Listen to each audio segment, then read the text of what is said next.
Bienvenidos a un nuevo programa de La Batalla Legal. Soy Hugo Mendoza y estamos por CTV Perú, canal 20.4 de señal abierta y CTV Perú oficial en redes sociales. Como ya saben, todos los días de lunes a viernes de 10 a 11 de la mañana.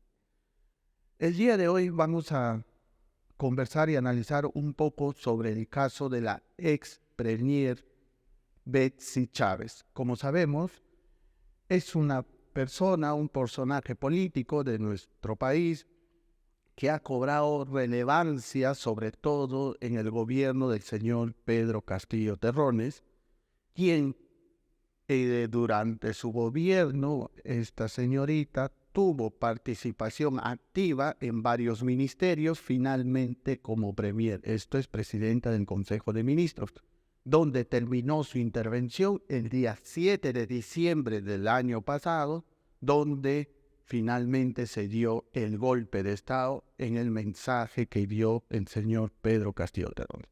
A partir de ese día, se comenzaron a tejer dentro de las imputaciones de la Fiscalía y las investigaciones el delito de rebelión, tanto para el señor Pedro Castillo Terrones, que fue detenido ese día por haberse considerado un hecho flagrante en la comisión del delito de rebelión, que dicho sea de paso, esto también lo vamos a conversar, porque aquí han surgido ciertas críticas, no de los hechos que han sucedido, no de la participación del expresidente Pedro Castillo, y ahora también de la imputación que pesa en contra de la ex presidenta del Consejo de Ministros, Betsy Chávez y Aníbal Torres, sino sobre la oportunidad. Si bien es cierto, se le ha detenido, finalmente la Corte Suprema revocó la decisión del juez de investigación preparatoria supremo de primera instancia, que decidió darles comparecencia con restricciones.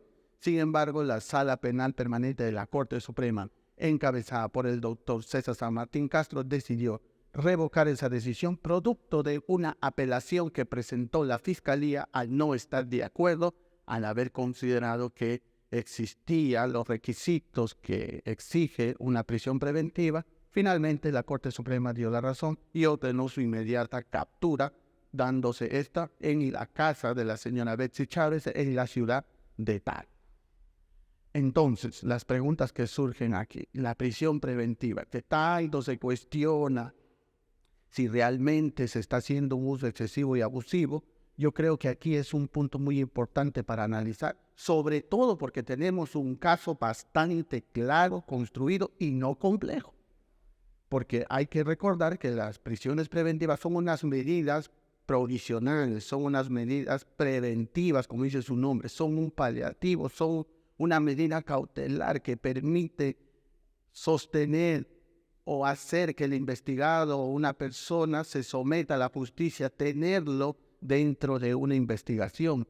Pero eso en tanto y en cuanto una investigación necesite desarrollarse, la Fiscalía necesite recabar pruebas, la Fiscalía necesite realizar diligencias, etcétera, etcétera, finalmente para hacer una acusación y llevar a un juicio oral.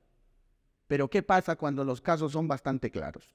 Como en el presente caso que estamos hablando del delito de rebelión que se imputa a la señora Betsy Chávez y el señor Pedro Castillo, donde vimos claramente que se rompió el orden constitucional y que se dio un golpe de Estado el día 7 de diciembre, y la participación de la señora Betsy Chávez con la información que vino saliendo días posteriores, se logró verificar que tuvo una participación activa en dicho mensaje de la nación, el dicho golpe de Estado que dio el presidente Castillo, porque también se dieron declaraciones, se vieron grabaciones y finalmente un decreto supremo. Entonces, cierro el comentario. La pregunta es, ¿estamos en lo correcto con una prisión preventiva o es que falta una mayor proactividad de la Fiscalía? Para ver todos estos temas que acabo de señalar, el día de hoy tenemos como invitada a la periodista y analista política Diana Seminario, para que desde su perspectiva y también desde su punto de vista de analista política nos pueda decir y comentar respecto al caso de la señora Betsy Chávez, repito, a propósito de su detención que se dio después de la decisión de la Corte Suprema. Bienvenida, Diana, muchas gracias. Gracias, encantada. Bueno, efectivamente, yo creo que en este caso la prisión preventiva que implica, se toma esta medida porque implica en riesgo de fuga, etcétera, es plenamente justificada en el sentido de que la señora además ha mentido, porque ha presentado hechos falsos y eso es razón suficiente para que se le dé esta medida restrictiva. Ella además, hoy día he leído con detenimiento este tema. Ella además tenía previsto, al igual que Castillo, ir a la Embajada de México. Al enterarse que Pedro Castillo había sido detenido, ella decide regresar y se dirige hasta el Congreso. Eso ella no lo había dicho. Otro tema que anima al juez a dictar la prisión preventiva es que la señora había pedido que todos los documentos, lo que estaba en su oficina les sea entregado a ella en la PCM. Y eso no es correcto, porque todo esto es debe ser de la oficina de la PCM. Y por último, tampoco entregó un celular, escondió un celular. Entonces yo creo que hay motivos suficientes para que el juez haya dado esta medida, en vista que había no solamente un peligro de fuga, sino también el tema de que ella no tiene un arraigo laboral, ¿no? Ella ya salió del Congreso y entonces no tiene ni arraigo laboral y ha mentido y ha querido fugar.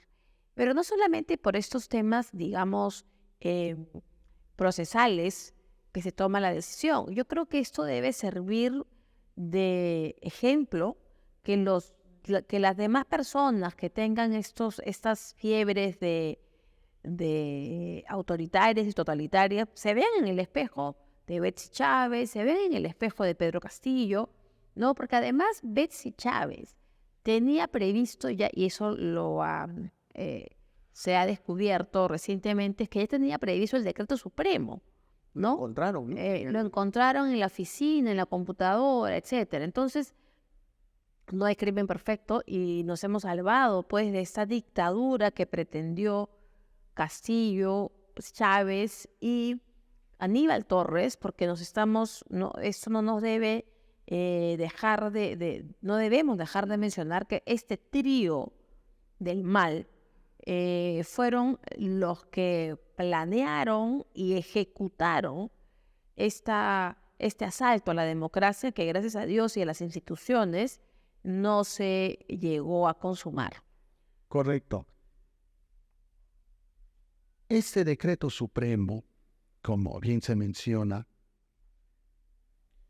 hace ver, porque una de las versiones, para ser más claro, de Betsy Chávez, cuando se dio todo este destape y la investigación, y la comenzaron a investigar y detuvieron a Pedro Castillo cuando fue a declarar, y también las declaraciones a los medios de comunicación que ha brindado, señala que ella no tenía conocimiento de lo que iba a declarar el presidente, aquel entonces expresidente ahora de la República, Pedro Castillo Terrones, ¿no?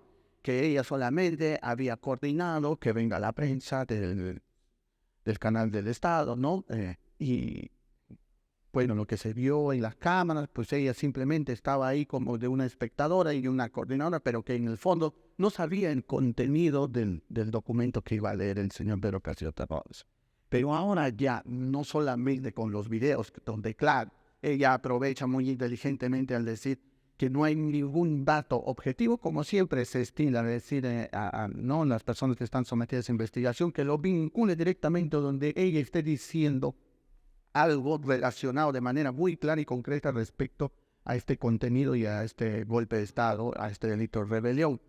Sino como no se le ve, solamente hay coordinación, entonces ha tratado de planificar su defensa, entiendo yo, con sus abogados para mantenerse al margen mientras no haya ese dato objetivo.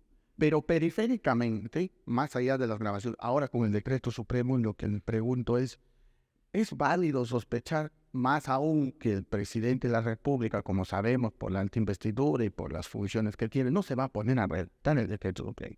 Y además del contenido que uno puede leer, también por el comportamiento que hemos visto de la señorita Betsy Chávez, como que me da la impresión, porque no sabemos realmente el autor directo de eso, pero me da la impresión que hay una cuota o hay mucho de lo que ella Sin duda. Yo estoy convencida, yo no soy abogada, pero como analista, periodista, puedo decir, dado los hechos, que yo tengo una hipótesis, ¿no? Yo creo que la señora Betsy Chávez y Aníbal Torres son los que, entre ellos tres, como dije, este trío del mal, son los que elaboran el plan Y yo creo que el que redacta el discurso que lee Castillo es Torres, y la que redacta con sus asesores, me imagino, porque ella no lo ha redactado sola.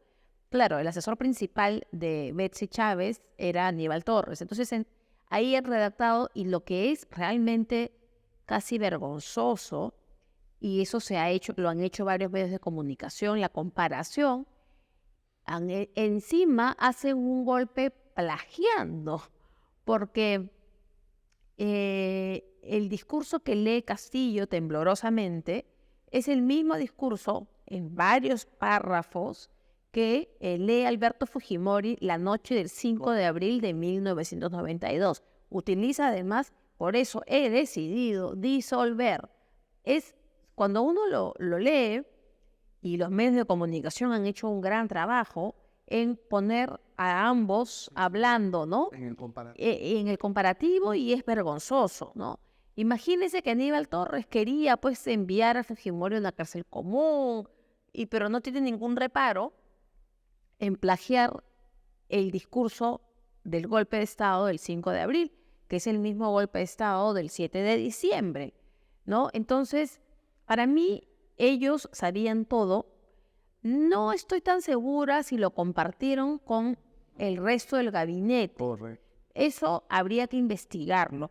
Pero de que Betsy Chávez, Aníbal Torres son los autores intelectuales del golpe de Estado, no me queda la menor duda. Por supuesto, animados por Pedro Castillo, porque Pedro Castillo se veía perdido, ¿no? No hay que olvidar, para los que nos están viendo, porque a mí siempre me gusta dar los contextos. Correcto. En política y en el periodismo es importantísimo saber el contexto. No hay que olvidar que la noche anterior, gracias a Philip Butters, hay que mencionar los créditos, la noche anterior Philip Butters había dado a conocer parte del contenido de la declaración de Salatiel Marrufo para acceder a colaborador eficaz. Y eso fue el 6 de diciembre por la noche. El 7 de diciembre, en la mañana, Salatiel Marrufo, ante la Comisión de Fiscalización del Congreso, reveló que le daba la plata en mano a Castillo. La coima se la daba en la mano, no solamente a él, a sus hermanos también, después de cada Consejo de Ministros, ¿no? Entonces, eso apuró, yo creo que eso apuró el cierre del Congreso, porque no lo dudo, claro, uno no puede hacer contrafácticos, como dicen, ¿no? Pero no dudo que la carne iba a darse, que Salatiel Marrufo se estaba guardando el as para el momento de la sesión en la que el Pleno iba a debatir y votar la vacancia. Entonces, mucha gente, y no hay que olvidar las primeras reacciones al minuto, ¿no? Vladimir Cerrón, que ahora defiende a Castillo, condenó el golpe de Estado, no porque sea un demócrata, porque no lo es. Condenó el golpe de Estado porque dijo, ¿cómo hace esto si no habían los votos para la vacancia? Porque Vladimir Cerrón es un político y sabía que si habían los votos, Castillo tenía que jugarse el todo por el todo. Entonces, creo que se va configurando toda la trama golpista que ocurrió el 7 de diciembre. Yo creo que lo de Betsy Chávez se caía de Maduro, y ahora pues corresponde, creo que debe correr la misma suerte a Aníbal Torres, ¿no? Porque, claro, su abogado, Duberly Rodríguez, que ha sido además presidente de la Suprema, alega temas de salud.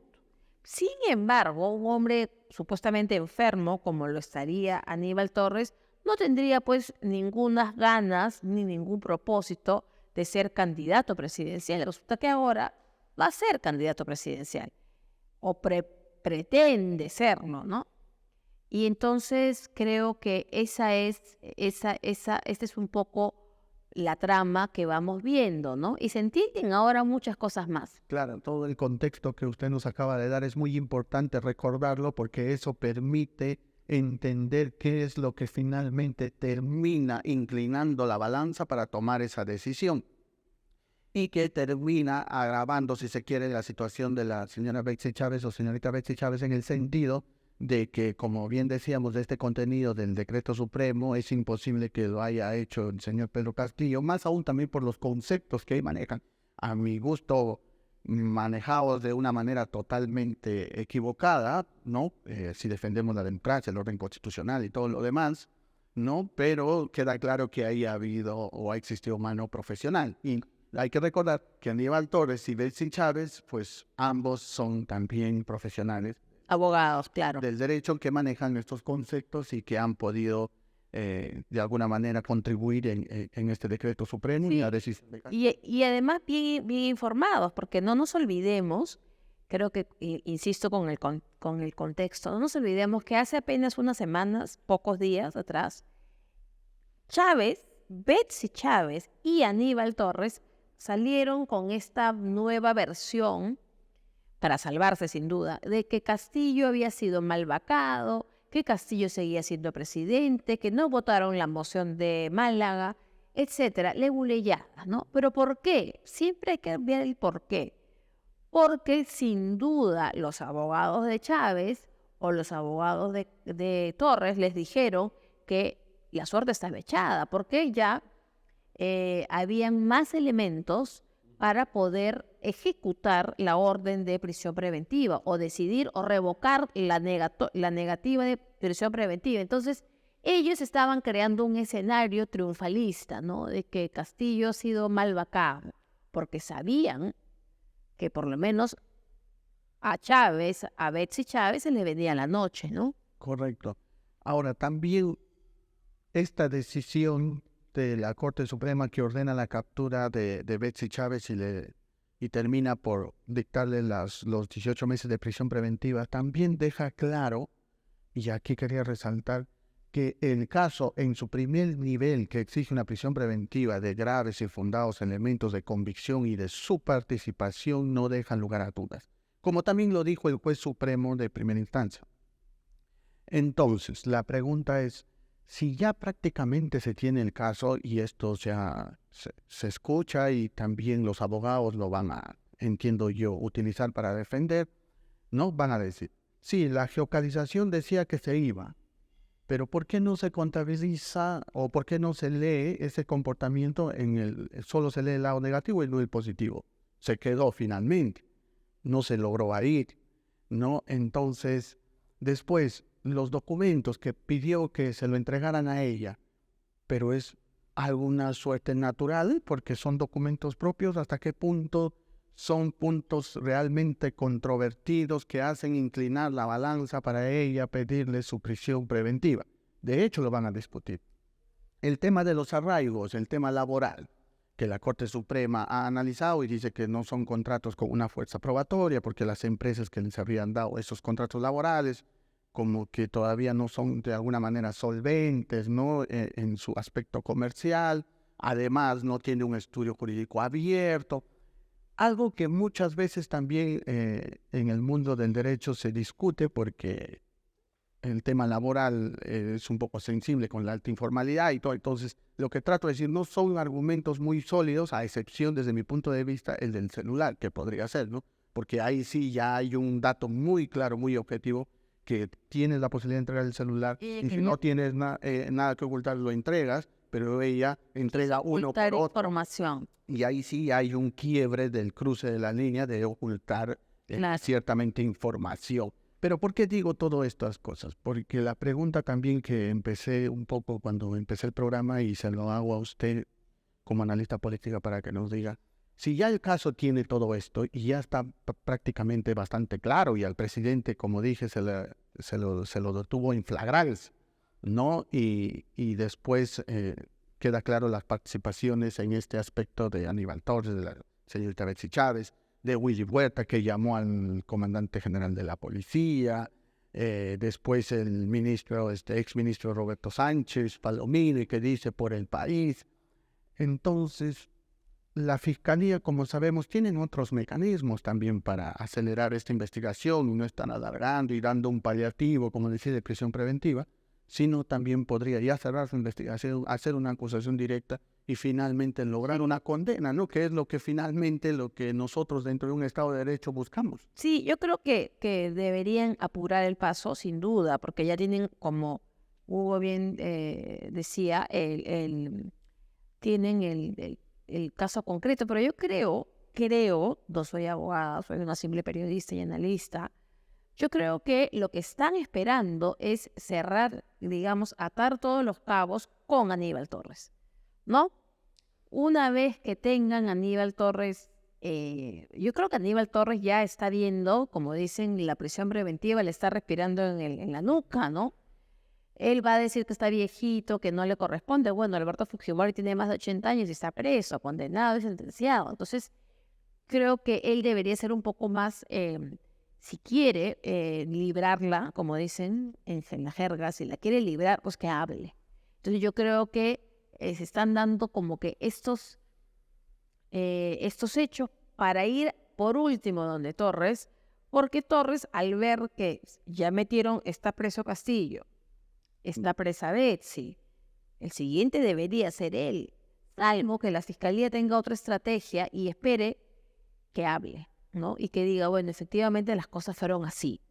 Yo recomendé tal cosa, pero la que ejecutó fue la señora. O sea, yo di mis recomendaciones, pero los que ejecutaron fueron ella, y creo que ahí habría una situación. Ahora, ¿por qué no aplicarían la prisión preventiva a Torres? Porque no hay ningún riesgo de fuga de Torres. Torres se quedó al lado de Castillo todo el día, lo vimos en la televisión el 7 de diciembre, y Torres está acá, ha vuelto a dar clases, o sea, tiene arraigo laboral.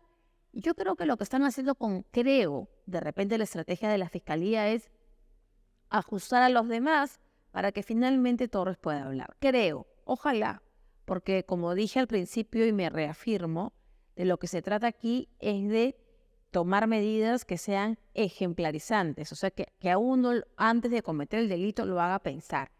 Los perpetradores del 5 de abril fueron a la cárcel. Miren dónde está Alberto Fujimori. Pedro Castillo está en la cárcel por la rebelión y porque subvertir el orden constitucional es un delito.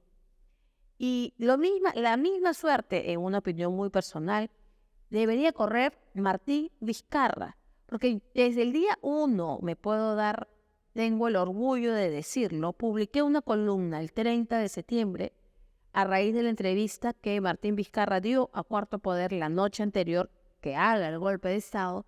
Mi columna se tituló Golpe de Estado. Entonces, ahora el Tribunal Constitucional ha dado la razón y ha dicho que efectivamente no existe la figura de denegación fáctica en la Constitución, cosa que el tribunal anterior no quiso pronunciarse sobre el fondo del asunto, ¿no? Dijo que era una potestad del presidente, pero no fue al fondo. Ahora sí, se ha ido al fondo del asunto. Entonces, los que defendieron a un golpista y corrupto, pues deberían poner también las barbas en remojo. Finalmente, yo creo que ahora que pensaba en Castillo que es un golpista y corrupto, tenemos que decir ahora golpista y corrupto 1, golpista y corrupto 2, porque ya tenemos 2, ¿no? Bueno, siempre lo hemos tenido, pero ahora lo tenemos ya bendecido por el Tribunal Constitucional. Claro. Y sobre todo de Martín Vizcarra quizás fue un poco más, digamos, no sé si inteligente, pero más sagaz que Pedro Castillo, porque solamente cerró el Congreso, ¿no? Y no hizo como Pedro Castillo, que se mandó en todo el discurso, claro. Estado de excepción, reorganización del Hay cuerpo una gran judicial. diferencia, ¿no? Claro que sí, pero es el mismo delito. Claro. Es el mismo delito de subversión de la democracia. La diferencia es que, claro, Martín Vizcarra, Pillo, tenía a varios formadores de opinión a su favor. Salieron a defenderlo, bueno, abogados, periodistas, ¿no?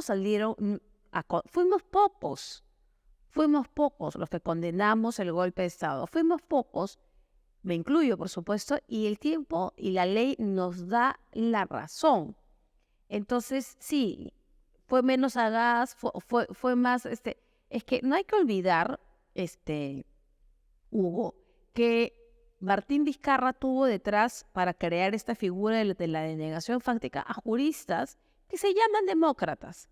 Creo que la fiscalía ahora, yo creo que ese caso debe pasar a la fiscalía, debería investigar así como investigaron quiénes estuvieron en Palacio de Gobierno, quiénes sabían del golpe, creo que lo mismo corresponde con Martín Vizcarra, quien se reunió con él por largas horas y le dio esta figura que no existe en la Constitución de la denegación fáctica, ¿no?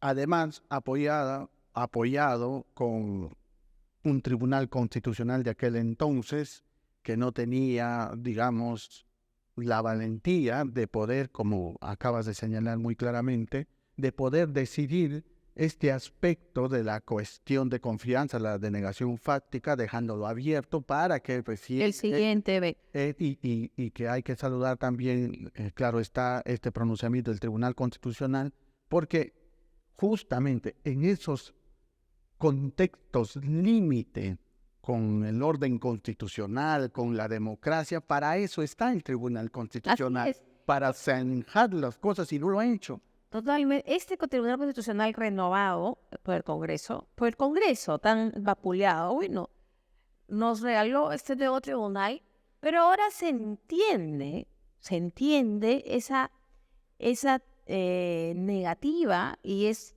de periodistas, de propio Vizcarra, de no querer renovar el Tribunal Constitucional, porque era un tribunal, unos 3 miembros por lo menos, que estaban a su disposición. Entonces ahí no iba a pasar nada, ¿no? Pero ahora las cosas son distintas. Pero una última del Tribunal Constitucional, que es la de ayer, es que ha determinado que la expulsión de parte del Jurado Nacional de Elecciones del Partido Aprista Peruano y del PPC en el año 2021 fue arbitraria. ¿Quién le devuelve al APRA y al PPC este tiempo perdido, no? Importantes datos también, porque no solamente nos permite advertir que teníamos un tribunal constitucional, por decirlo menos, timorato, y la verdad no sé para qué estaban como miembros del Tribunal Constitucional si no tenían la valentía y la firmeza de poder hacer respetar la tarea que se les encomienda, que es la Constitución, pero no lo hacía, no solamente en el tema de poder zanjar este problema de la cuestión de confianza y de denegación fáctica, sino también como lo que acaba de señalar, partido, nos guste o no, pero si respetan el procedimiento, lamentablemente se ha tenido que llegar a un tribunal constitucional para que diga que han sido totalmente irregulares estos rechazos, esta inscripción de ambos partidos políticos. Diana, ha sido muy interesante. Gracias, Hugo, encantada, y bueno, todo el éxito del mundo para CTV. Muchas gracias. Bueno, nos vamos a una pausa comercial. Recuerden, esto es La Batalla Legal. Soy Hugo Mendoza y estamos por CTV Perú, canal 20.4 de señal abierta. Regresamos.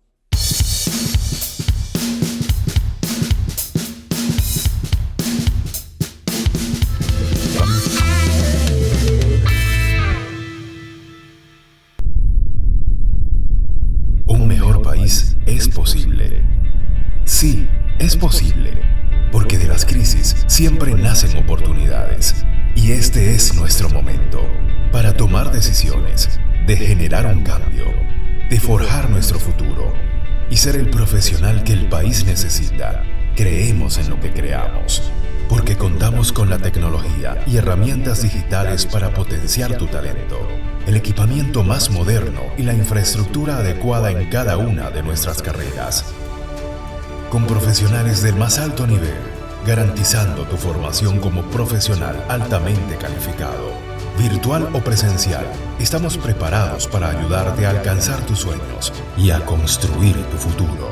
¿Es posible un mejor país? Sí, y está en tus manos. CPEA, 47 años formando profesionales líderes.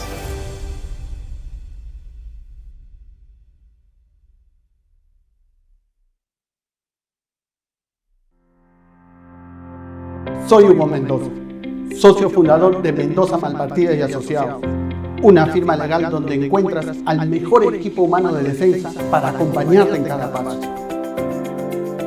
Toda persona es vulnerable a ser denunciada, pero debe contar con el mejor equipo legal para hacer valer sus derechos.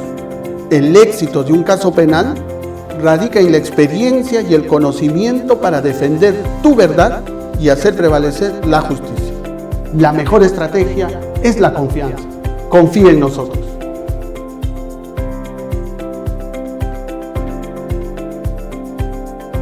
CTV Perú, un canal de verdad. La investigación periodística, los mejores destapes y entrevistas exclusivas con Claudia Toro y una variada programación de cultura, música, gastronomía y entretenimiento en CTV Perú, un canal de verdad. Sintonízanos en los 20.4 de señal abierta para toda la capital. Televisión gratuita para todos los peruanos. Además, en www.ctv.pe y en redes sociales como CTV Perú Oficial. Para lograr justicia siempre hay que pelear. Siempre supe de los aportes de empresas a la campaña del no a la revocatoria. La impunidad y la corrupción en nuestro país tienen que acabar. Disolver temporalmente el Congreso de la República. Recibí la primera dosis.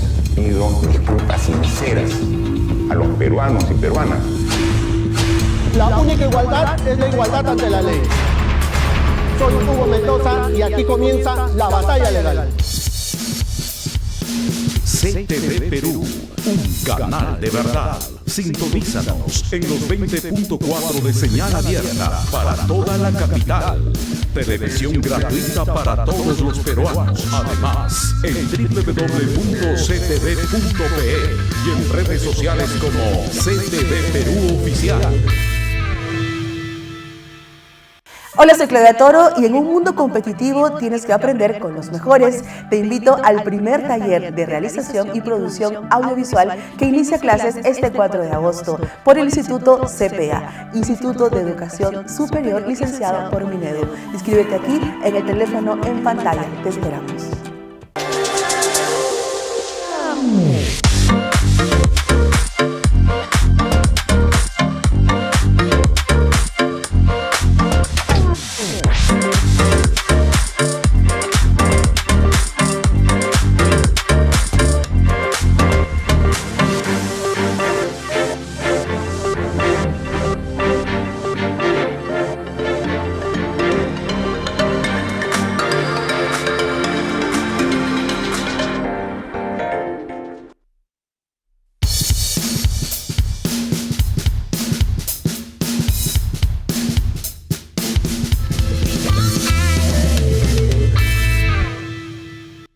Regresamos de la pausa comercial. Esto es CTV Perú, canal 20.4 de señal abierta y estamos en el programa La Batalla Legal y yo soy Hugo Mendoza.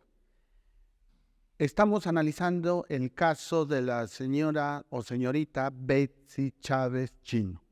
Como decíamos al inicio del programa, esto es un tema muy importante para nosotros porque como hemos podido conversar con nuestra primera invitada Diana Seminario, hemos visto pues la participación activa y la importancia, la relevancia que ha tenido esta señorita Betsy Chávez en el gobierno del señor Pedro Castillo. Nada menos pasó hasta por 3 carteras ministeriales, fue presidenta del Consejo de Ministros y sobre todo por la particularidad de su forma de ser, de su carácter, que a muchos probablemente no les guste, particularmente tampoco me gustan las formas, porque es muy confrontacional, se nota cierta soberbia en su comportamiento, pero más allá de esos temas subjetivos de agrado o no de su comportamiento, tenemos un hecho concreto, como decíamos en un inicio, el cual estamos analizando, es lo que sucedió el día 7 de diciembre del 2022, esto es del año pasado, cuando el ex presidente Pedro Castillo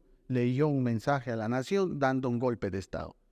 A partir de ese momento surgieron varias dudas o interrogantes, no de la participación de Pedro Castillo, que actualmente viene cumpliendo una prisión preventiva, porque él fue el que leyó la mensaje a la nación con pleno conocimiento y conciencia, a pesar de que algunos hayan tratado de barajar y hasta actualmente argumentos verdaderamente risibles. Primero se dijo que habría sido drogado de alguna manera. La verdad que es bastante cuestionable ese tipo de argumentos, no son nada serios. Y finalmente se barajó otro argumento de que habría sido amenazado. Bueno, la participación de Pedro Castillo, aquí no estamos en análisis, sino la de la señorita Betsy Chávez, Aníbal Torres, Roberto Sánchez y Willy Huertas. ¿Por qué? Porque a propósito de ese golpe de Estado, como sabemos, al señor Pedro Castillo se lo vacó y se lo capturó porque se consideraba que estábamos en un hecho flagrante. Y comenzamos a preguntarnos, ¿y la participación de sus ministros, sobre todo de la señorita Betsy Chávez, hasta qué punto tuvo no conocimiento y participación en ese delito de rebelión, en ese golpe de Estado y el delito de rebelión que se investiga y se imputa? Se dijo, y en su defensa, que tiene todo el derecho de defenderse, ¿no?, de que ella no tenía conocimiento del contenido del mensaje a la nación que iba a leer Pedro Castillo, a pesar de que sí participó activamente, como vimos en las imágenes que se han pasado en diversos medios de comunicación, en la coordinación con el canal del Estado, para organizar la grabación, la transmisión, ¿no?, una conversación muy activa, dinámica con el expresidente Castillo.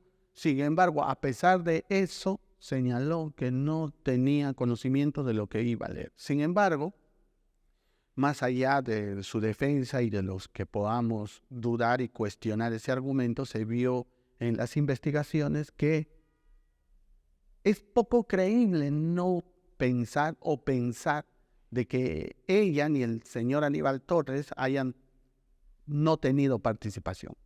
¿Por qué? Porque un presidente de la República, por la misma investidura que tiene, es prácticamente imposible que se ponga a redactar sus mensajes a la nación, más aún con el contenido del manejo de ciertas categorías jurídicas, desde mi punto de vista cuestionables, pero se nota que existe una redacción de un profesional del derecho, y nada menos que Aníbal Torres y la señorita Betsy Chávez eran o son abogados.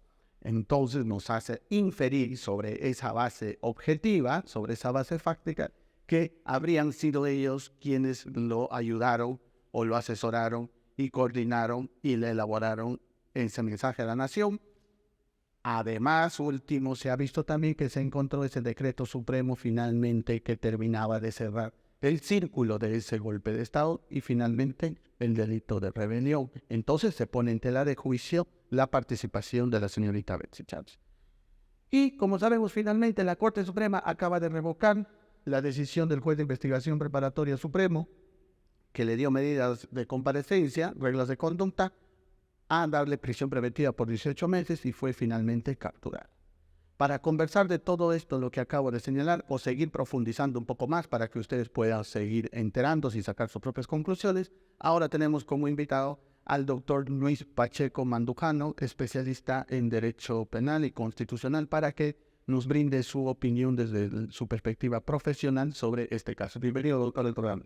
Muchas gracias por la invitación, Hugo. Encantado de estar en la batalla legal y aquí quedo a tus órdenes.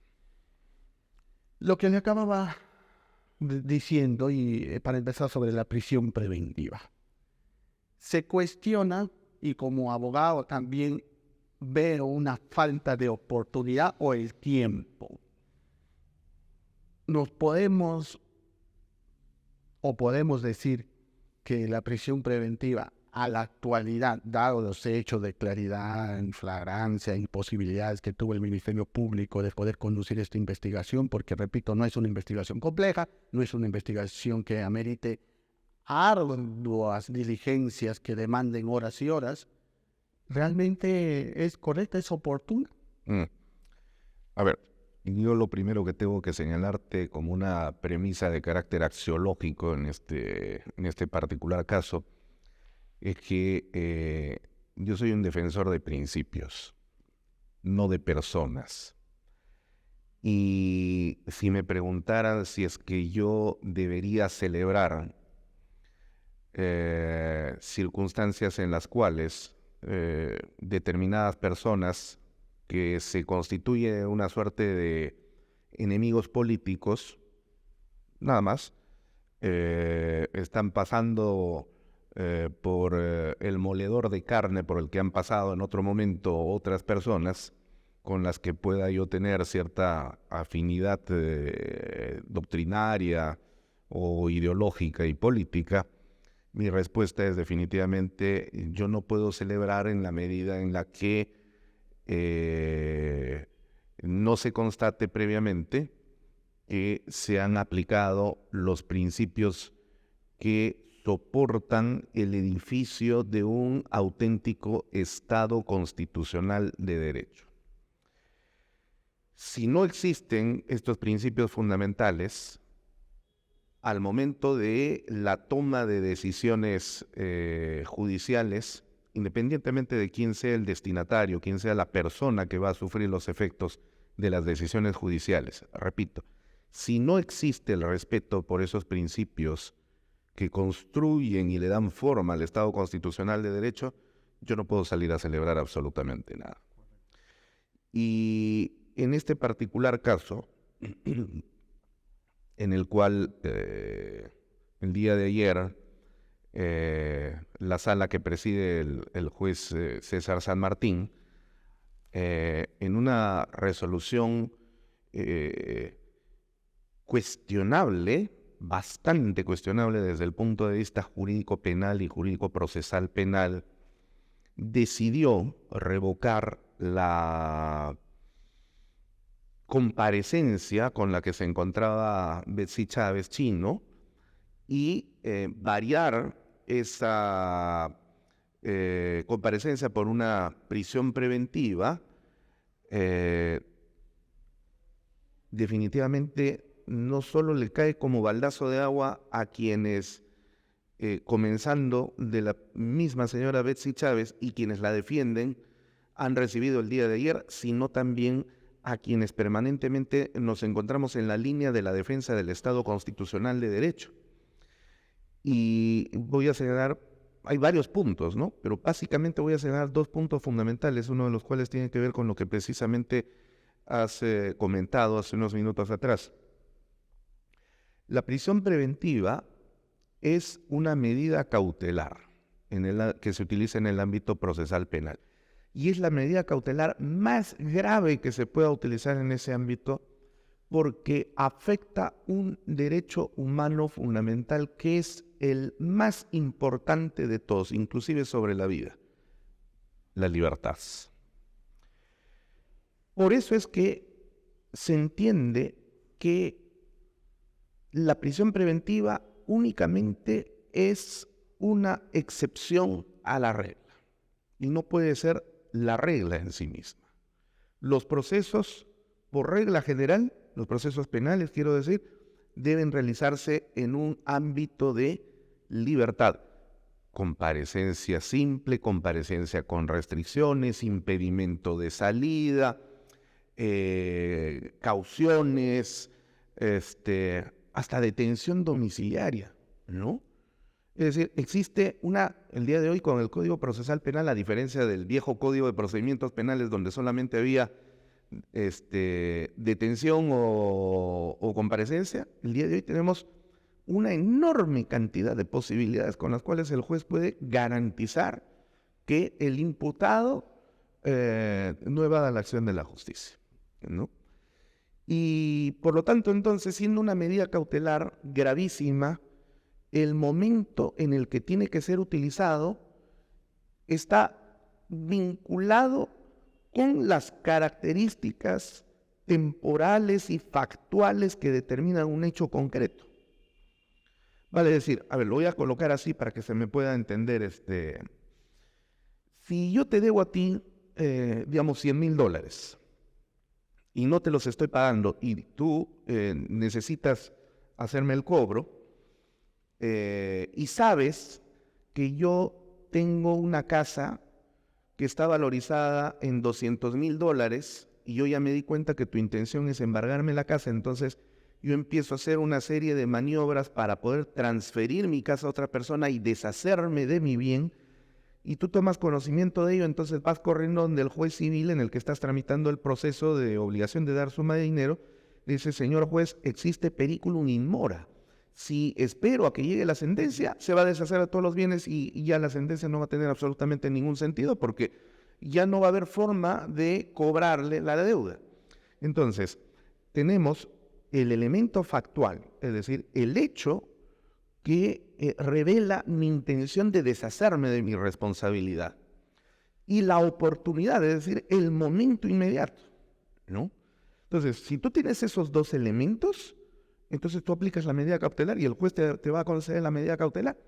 Pero si tú te presentas diciendo, señor juez, Luis Pacheco me debe $100,000 y tiene una casa que está valorizada en $200,000, y hace como 5 años, ¿no?, o hace 1 año, quiso vender su casa. Claro, al final no la vendió, pero eso revela que al final tiene la intención de vender. Y por otro lado, probablemente, ¿no?, probablemente me da la impresión, porque yo creo, porque no sé, porque creo, a lo mejor no me quiere pagar, ¿no? Entonces solicito una medida cautelar. El juez va a valorar esa argumentación y va a encontrar que no hay ni elemento factual ni oportunidad. Le va a decir, señor, el hecho que el año pasado haya querido vender su casa, pero al final no la vendió, no significa que la va a vender ahorita. Por último, cuando uno tiene una propiedad, siempre queda abierta la posibilidad de venderla en el momento en el que le dé la gana. Lo que usted tiene que demostrar es que él quiere hacerlo ahora, en este momento en el que usted justamente está queriendo cobrar esa deuda. Correcto. Si no existen esos elementos, entonces no te van a dar la medida cautelar. Muy bien. Vamos a traslapar este ejemplo al ámbito penal o procesal penal de la señora Betsy Chávez. Porque la sala de César San Martín ha dicho que existen, para dictarse una prisión preventiva deben concurrir 3 elementos, ¿no? Que existan graves y fundados elementos de convicción de la comisión de un delito que vincule al imputado con ese delito. Que la pena a imponerse sea superior a 4 años y que exista el peligro procesal, ¿no?, expresado en la fuga o la obstaculización del proceso. Si concurren esos 3 elementos, entonces se dicta la prisión preventiva. Si no, de lo contrario, reitero, existen otras medidas de coerción personal como la comparecencia con restricciones, impedimento de salida, una caución, hasta detención domiciliaria, ¿no?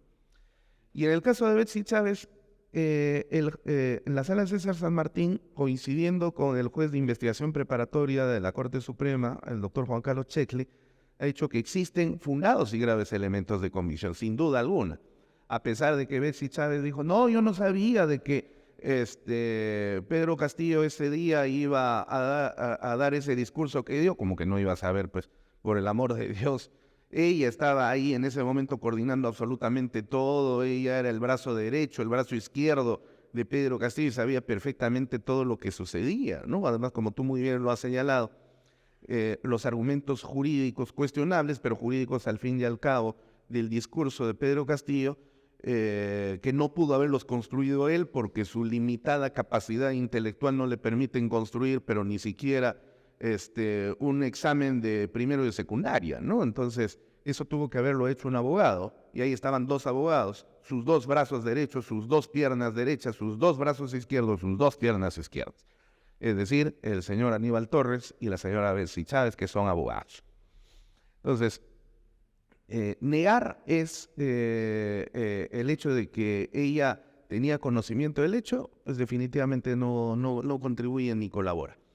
Esto es como más o menos cuando el Movadef dice, nosotros no somos Sendero Luminoso, no, fundado por militantes de Sendero Luminoso.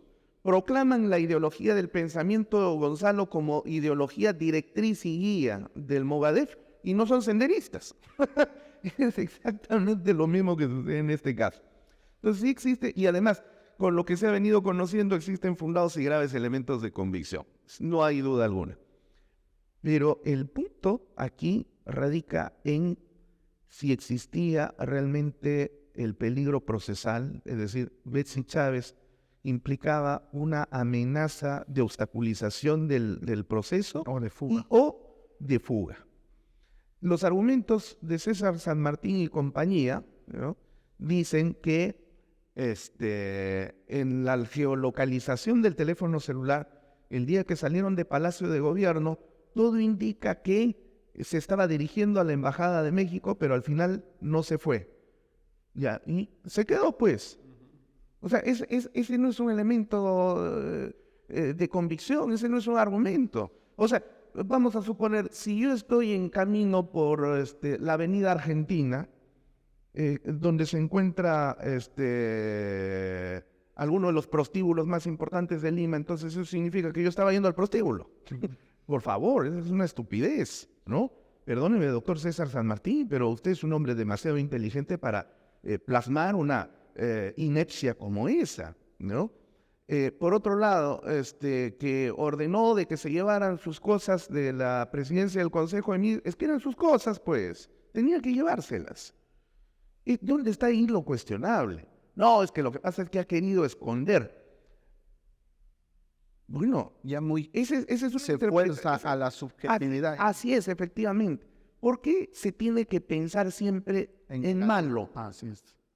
Porque se trata de la persona. Ah, ya, entonces no estamos juzgando hechos, pues estamos juzgando a personas. Así. El derecho penal no es un derecho penal de personas, es un derecho penal de hechos. Así. Y un derecho penal de actos, no de personas. Y aquí en el Perú hemos trastocado totalmente eso. Un elemento de convicción que sí me parece interesante es el hecho de que cuando se le requirió el teléfono celular, en lugar de presentar su teléfono celular, entregó otro. Y con eso sí obstaculizó definitivamente el trabajo de la Fiscalía para averiguar con quién se estaba comunicando particularmente ese día. Pero no hay problema. Pueden hacer el levantamiento del secreto de comunicaciones. Se le pueden pedir a los operadores de telecomunicaciones Para cruzar las para llamadas. cruzar las informaciones y saber con quién se comunicó ese día. Y poder generar presunciones juris tantum o probablemente jure de jure. Así que entonces, cuando encuentro yo este conjunto de elementos que realmente no justifican la existencia de un peligro procesal, ni de obstaculización, ni de fuga, hay que tema de la RAI, ¿no? Cuestionan de que no es su domicilio, no es su casa. Bueno, oye, la sala ha dicho múltiples veces que el imputado no tiene que ser el propietario de la casa, sino simplemente tener una continuidad de tiempo en esa vivienda, que es lo que tiene la señora. Permanencia. Y finalmente el hecho de ser de no tener un estudio jurídico abierto siendo ella abogada. Y yo tampoco tengo un estudio jurídico en un local abierto. Mi estudio jurídico es mi computadora y muchas veces mi sala. Entonces ya con eso me estoy fugando. Por Dios. Entonces, cuando encuentro ese conjunto de elementos en una sentencia dictada por jueces de la Corte Suprema, yo me pregunto cuál es el juego político que existe, porque en realidad esta no es una decisión jurídica, Hugo, es una decisión política. No es una persecución política, pero sí es una decisión política. Quizás Disfrazada de juridicidad en una resolución por demás cuestionable. ¿Cuál es la intención? Victimizar a Betsy Chávez para presentarla como una perseguida política en desmedro del Poder Judicial, del cual forma parte el propio César San Martín, para luego auparla con vítores de perseguida política a la condición de candidata a la presidencia de la República o candidata juntamente con Aníbal Torres en la plancha presidencial para el 2026? ¿A qué está jugando César San Martín? Realmente no nos sorprende la decisión que ha tomado, porque hace mucho tiempo atrás César San Martín, con toda la inteligencia que le podemos reconocer, ha dejado de ser un juez jurídico, se ha convertido en un juez político. Él y sus colegas jueces. Entonces, vuelvo a reiterar, Betsy Chávez se encuentra ubicada en las antípodas de mi posición política. Correcto. Pero yo no defiendo a personas, defiendo principios jurídicos. Y el día de ayer se ha quebrado con la decisión de César San Martín las bases sobre las que se construye el Estado constitucional de derecho. Eso es reprochable. Correcto. Todo lo que usted ha dicho es muy importante para nosotros, porque también me auno a la posición y por eso le preguntaba o empecé la entrevista preguntándole si esta prisión dada en apelación era oportuno o no, y usted claramente hasta con ejemplos nos ha explicado que no. ¿Y por qué? Porque mirar la oportunidad revela lo arbitrario que puede resultar el uso y abuso de la prisión preventiva, como en este caso, y como ya usted ha desmenuzado, porque decir y valorar que se estuvo yendo la embajada, pero finalmente se quedó, ¿por qué se valora lo negativo y no lo positivo?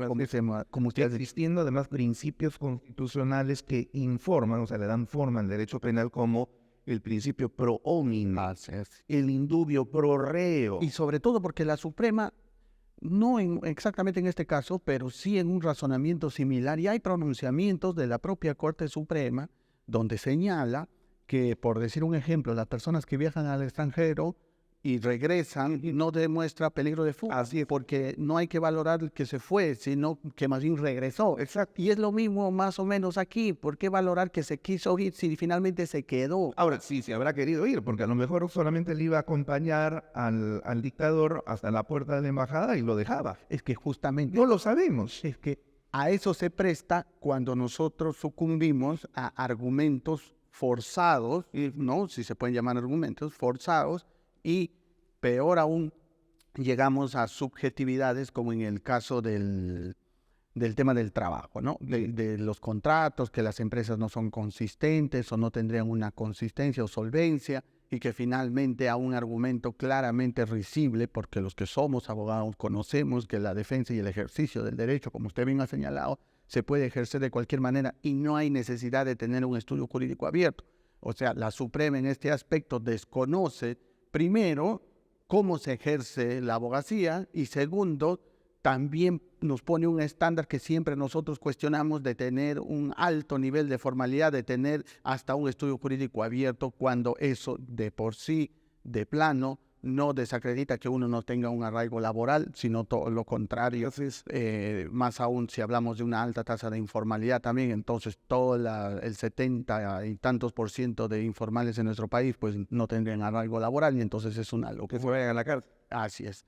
Y del celular y de los documentos, como usted dijo también, o sea, son sus documentos. Hasta ahí tenemos argumentos altamente cuestionables de la Corte Suprema.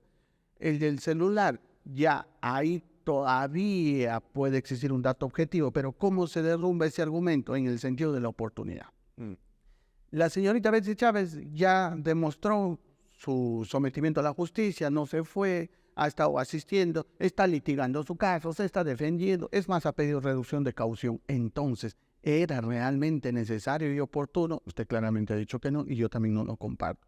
Porque solamente estamos dando un paliativo y estamos haciendo un uso excesivo y abusivo de la prisión preventiva. Porque si tenemos un caso bastante claro, como estamos conversando, y de la participación y lo que se ha venido viendo, pues Que acusen de una vez. que acusen, que hagan una acusación directa, ¿no? Que pidan de una vez que se imponga pena privativa de libertad y el Poder Judicial tomará la decisión. Y a con sentencia se pueden ir a la cárcel. Pero el uso de la prisión preventiva de una manera tan alegre y feliz, claro, los jueces en el Perú, en su gran mayoría, salvo excepciones muy contadas, alegremente dan las prisiones preventivas. Claro, alegres porque no son ellos los que se van a la cárcel.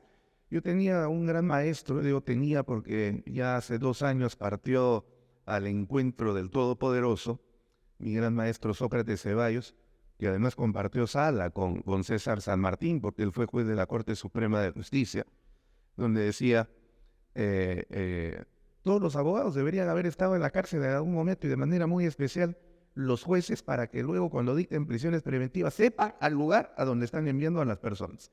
Yo creo que el PROFA, y una vez, un poco en broma, un poco en cierto, cuando fui director de la Academia de la Magistratura, yo propuse, dije, como parte de los estudios del programa de formación para aspirantes a la magistratura, deberían hacer una pasantía, por lo menos de 2 meses en la cárcel, jueces y fiscales que se queden ahí a vivir, para que sepan lo que es la cárcel. A ver si les va a quedar ganas luego de salir y pedir cárcel para el resto de personas, porque esto es un festival de prisiones preventivas. Para que finalmente se caigan los casos. Para que se caigan los casos, tipo Keiko Fujimori, que tampoco es santa de mi devoción, pero definitivamente con esa señora pues han hecho tabla rasa.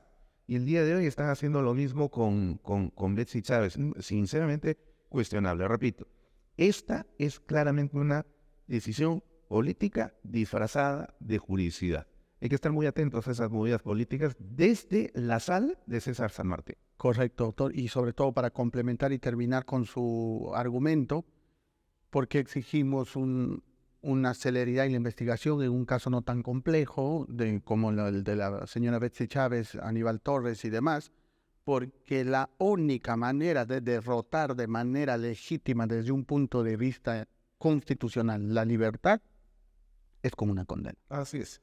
No se puede estar manoseando la libertad con prisiones preventivas. Si se tiene un caso tan claro, porque en la propia resolución de la Corte Suprema y del juez César San Martín señala que hay graves y fundados elementos de convicción de una manera tan clara, pues a juicio. Que se pasen a juicio y derrotemos la libertad dentro de un debido proceso, y también que signifique una privación totalmente legítima, incluso desde un punto de vista constitucional, para así dejar de estar manoseando y abusando de la prisión preventiva. Totalmente de acuerdo. Una reflexión final. A los ciudadanos, a todos los ciudadanos, hay que tratarlos cuando se ven inmiscuidos en temas de carácter procesal penal con la ley y la Constitución. Y a los enemigos del sistema con mayor razón, para que luego no tengan argumentos políticos indicando que ahí está, ese es el Estado abusivo, ese es el Estado contra el cual combatimos, ese es el Estado que queremos cambiar y derrocar. Por eso es que a los enemigos del sistema, como Betsy Chávez, hay que tratarlos con más Constitución y más derecho penal. Lo que ha hecho César San Martín no es un buen ejemplo de ello. Lamentamos profundamente esa decisión, porque somos testigos de que el Estado constitucional de derecho ha sido pisoteado por la sala que decide César San Martín. Ojalá eso en algún momento sea rectificado por jueces que realmente tengan vocación constitucional y no la vocación política que tiene el señor San Martín. Muchas gracias, doctor, por estar en nuestro programa. Ha sido muy enriquecedor haber compartido con usted esta reflexión, y ojalá nos puedan escuchar también nuestros jueces, nuestros fiscales, y que defiendan principios y no tomen decisiones populistas. Esperamos tenerlo en una nueva oportunidad. Muchas gracias. Llegamos al final del programa, amigos. Recuerden, estamos por el canal 20.4 de CTV Perú y CTV Perú Oficial en redes sociales. Esto es La Batalla Legal y yo soy Hugo Mendoza. Hasta un nuevo programa.